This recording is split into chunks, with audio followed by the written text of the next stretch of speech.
Hi ಸ್ನೇಹಿತರೆ, ಎಲ್ಲರಿಗೂ ನಿಶಾ ಕನ್ನಡ ಚಾನಲ್ಗೆ ಮತ್ತೊಮ್ಮೆ ಪ್ರೀತಿಯ ಸುಸ್ವಾಗತ. ಇವತ್ತಿನ ವಿಡಿಯೋದಲ್ಲಿ ಕನಕದಾಸ ಜಯಂತಿಯ ಬಗ್ಗೆ ಪುಟ್ಟ ಭಾಷಣ ಯಾವ ರೀತಿ ಹೇಳೋದು ಅಂತ ಈ ವಿಡಿಯೋದಲ್ಲಿ ತಿಳಿಸ್ಕೊಡ್ತಾ ಇದ್ದೀನಿ. ಈ ವಿಡಿಯೋ ನಿಮಗೆ ಇಷ್ಟವಾದರೆ ಲೈಕ್ ಮಾಡಿ, ಶೇರ್ ಮಾಡಿ.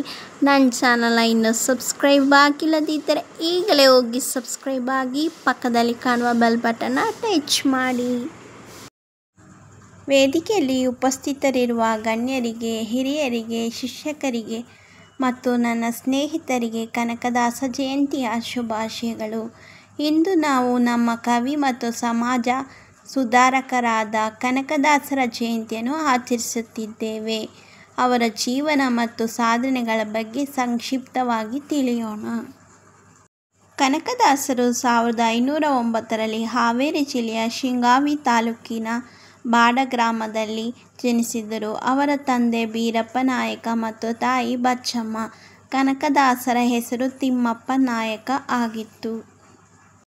ತಂದೆಯು ಒಬ್ಬ ಸೇನಾಧಿಪತಿಯಾಗಿದ್ದರಿಂದ ಕನಕದಾಸರಿಗೆ ಬಾಲ್ಯದಲ್ಲೇ ಅಕ್ಷರಾಭ್ಯಾಸದ ಜೊತೆಗೆ ಕತ್ತಿವರಸೆ ಮತ್ತು ಕುದುರೆ ಸವಾರಿಯ ತರಬೇತಿಯೂ ಸಿಕ್ಕಿತು.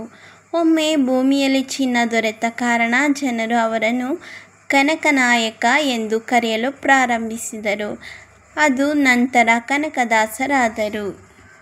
ಕನಕದಾಸರು ಭಗವಾನ್ ಶ್ರೀಕೃಷ್ಣನ ಪರಮ ಭಕ್ತರಾಗಿದ್ದರು. ಅವರು ಭಕ್ತಿ ಚಳುವಳಿಯ ಒಬ್ಬ ಪ್ರಮುಖ ವ್ಯಕ್ತಿಯಾಗಿದ್ದರು ಮತ್ತು ಅನೇಕ ಕೀರ್ತನೆಗಳು, ಉಗಭೋಗಗಳನ್ನು ರಚಿಸಿದ್ದಾರೆ. ಅವರು ಜಾತಿ ವ್ಯವಸ್ಥೆಯನ್ನು ಬಲವಾಗಿ ವಿರೋಧಿಸಿದರು ಮತ್ತು ಸಮಾನತೆ, ಪ್ರೀತಿ ಮತ್ತು ಮಾನವತಾವಾದವನ್ನು ಸಾರಿದರು.